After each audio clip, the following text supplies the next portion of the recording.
So I finally played Suicide Squad Kill the Justice League. The question is, should I have bothered?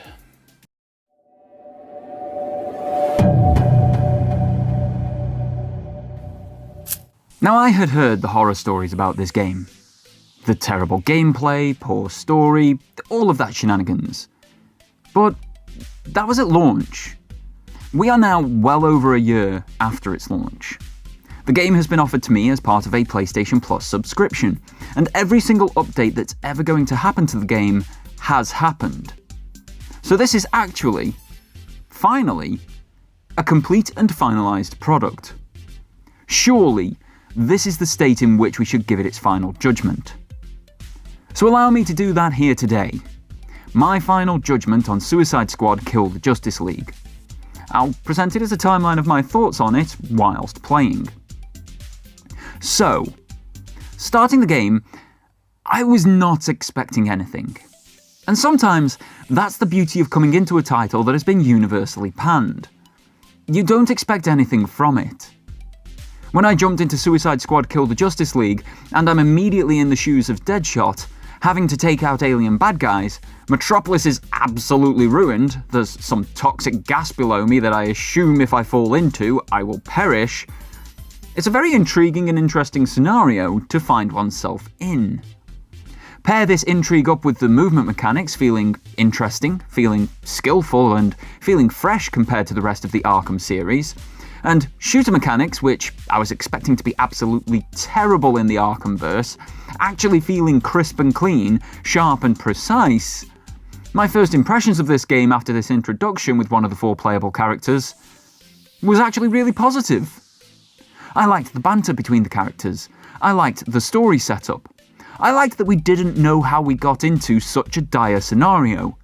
And having moments like that, it always brings me back to Star Wars Episode 3, where we know Darth Vader is going to be the big bad. We know Anakin Skywalker is going to fall. The question is, how do we get there? That journey to that point is just as enjoyable for knowing where it ends, and maybe even more so. And Suicide Squad was giving me some of those similar vibes. This is a point that I know I'm going to have to get to in the narrative, and I really want to know how we got here. And those feelings, those positive vibes that I was getting from the Deadshot introduction, continued into Killer Shark, into Captain Boomerang, into Harley Quinn. All 4 of these characters were similar but unique enough that the gameplay felt fresh whenever you switched. And during the tutorial, you are forced to switch and play as every single character, finally bringing them all together to kickstart the main story. I was happy with the introduction. I even messaged one of my friends, Wibblesniff, to say, hey, where's all the hate for this game come from? I'm really enjoying this first half hour, and if it just keeps playing like this, I can't see how it's been so badly reported upon. But we're going to get to that point, and you're coming on this journey with me, because it wasn't an immediately apparent thing. Moving on from that introduction and jumping into the main story by jumping back in time, we see our 4 characters brought together in Arkham Asylum. We're in Gotham.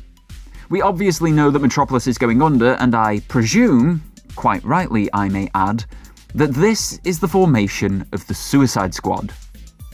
For someone like me who is an avid reader of both Marvel and DC comics, the formation of the Suicide Squad in this game is really quite positive.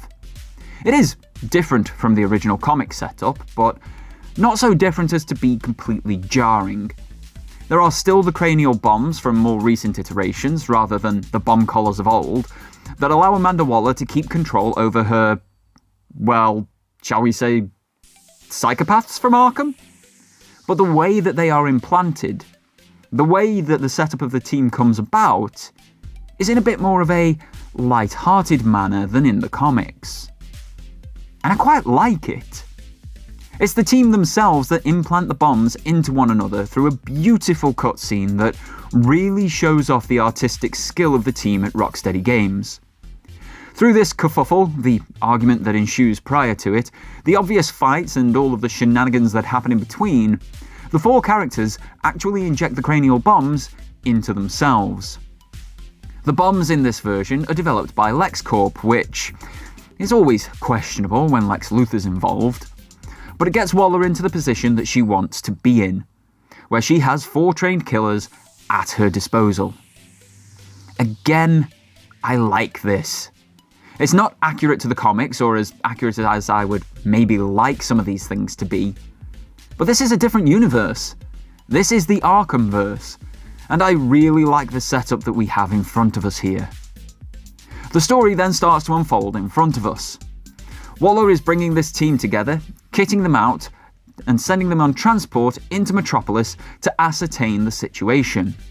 All other assets that she sent in have gone dark, so she needs people that are essentially a bit disposable, that nobody will care for if they go missing and don't come back to enter the fray. The whole purpose of her setting up this Suicide Squad. It's practically in the name. Once again, the gameplay, the story, the build-up, the cutscenes, the acting, the surroundings, every aspect leading up to getting into Metropolis, I really like. I was expecting to absolutely love this game at this point, because everything that's been put on screen, every interaction that I've had with it for over an hour and a half has been intriguing and fun. But shortly after this, the wheels of that great setup started to very quickly come off. And the reason for this is simple. Boredom. Look, I think the story of this game has huge potential, and I'm going to put my cards on the table right now and tell you that I have only played just over 5 hours of Suicide Squad Kill the Justice League, by which point I had to put the game down because I couldn't keep banging my head against a wall. In those latter hours, I went through the same mission structure countless times. Go to a point on the map, defend or attack that point on the map from waves and waves and waves of enemies. At some arbitrary point, that would be over, and then you get a little bit of an exposition dump from one of the tertiary characters. And then you would go into the next mission, which is exactly the same thing again. This is hugely annoying, because prior to this point, prior to the open world opening up to you, prior to this gameplay loop becoming the norm for the entire rest of the game, Rocksteady present a title that has huge promise. Going into the Batman Museum and being hunted by the Bat, the same Bat that we played for 3 or 4 previous games, depending on if you picked Origins up or not. The same Batman who has been built up in pop culture lore for years to be a terrifying prospect to face, and is now hunting you. It is an incredible switcheroo of the experience. You end up playing as all 4 characters in this segment, and you get hunted by him every time. And no matter how good a player you are, every single time, you lose.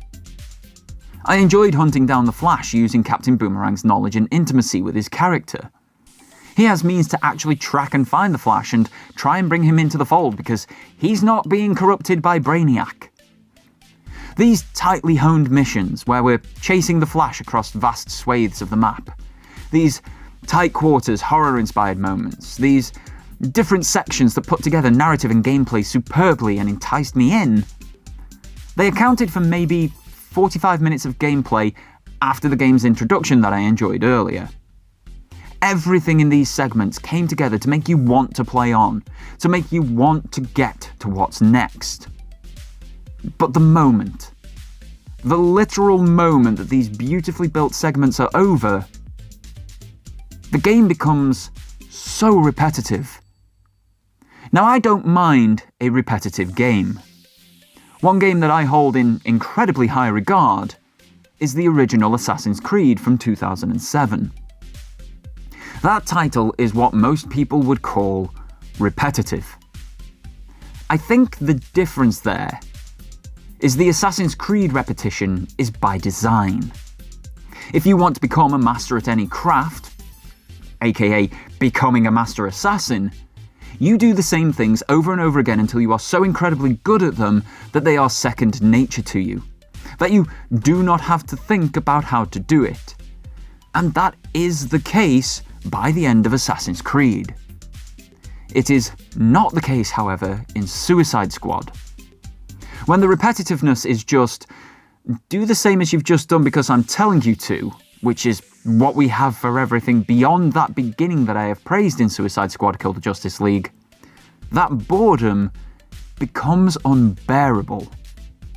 And for something that is meant to be an entertainment product, for something that is meant to be from a storied studio, the next in their incredible Arkhamverse of games, being bored by it, and being bored quickly by it, after initially being engaged, isn't just hugely disappointing. It is. It simply isn't good enough. Now, I've been a touch hesitant putting this review out, because I haven't finished the game. And my thoughts, they stirred up an age-old question in me that one of my very first videos on this channel queried. Can you review a game without finishing it? My answer to that query has always been yes, but with provisos.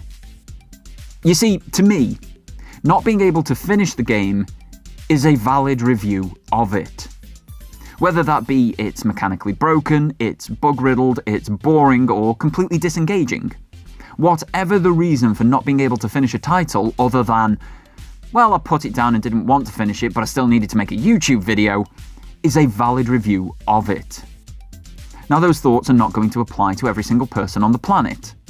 For example, I hated Starfield, but there are many people out there who absolutely adored it. I put 10 hours into that game, found it incredibly boring, and didn't want to put another 140 hours in for it to start getting good, according to all of the pre-launch ramble and waffle of the executives. So I put a review out after 10 hours, and I think that is a reasonable amount of time to put into a game to come to a conclusion of, this ain't for me, and this is why. And for me, Suicide Squad Kill the Justice League falls into a similar category. But there are important differences with this game. Because at no point was I engaged with Starfield. But I started Suicide Squad Kill the Justice League engaged with the story, engaged with the gameplay, engaged with the characters. I wanted to know how we got to that point that the tutorial was set in. But a mere 4 or 5 hours after that tutorial, somehow, all of those feelings got undermined and the game became dreary and boring. Which, in itself, is an impressive feat. To take an impressive first impression of a game and completely ruin it in such a short space of time is, again, impressive. But via boring design, I'm never going to know how the characters got to that tutorial moment. I cannot bring myself to play that game anymore. I just don't have the patience to deal with that boredom around a full-time job, actual life responsibilities, and running this channel. But I do know how the whole thing ends because there was a hand-animated cutscene on the second or third time I booted the game up, telling me how it ended. I'm never going to know what the looter-shooter aspect of this game is about, nor will I witness Kevin Conroy's last performance as Batman, which is a travesty. I'm never going to do the title of this game and kill the Justice League. In fact, it bored me so badly that where I left the game, the entire Justice League is still alive. So I played Suicide Squad Kill the Justice League in 2025. But I really probably shouldn't have. I would like to thank you all so much for tuning in. This video was produced after playing Suicide Squad Kill the Justice League via PlayStation Plus. PS Plus is always purchased personally by Duragon. Neither Warner Brothers nor Rocksteady know that this video is being made. They do not get any copy approval or early preview of its contents. If they do see it, they will see it for the first time right alongside you. If you've liked this video, I think these will also be of interest to you. In the meantime, my name is Doragon. You can find me sparingly on socials at Doragon86, in the community tab here on YouTube, or daily in the Discord in the description. And until next time, folks, have yourselves a fantastic day, and take care.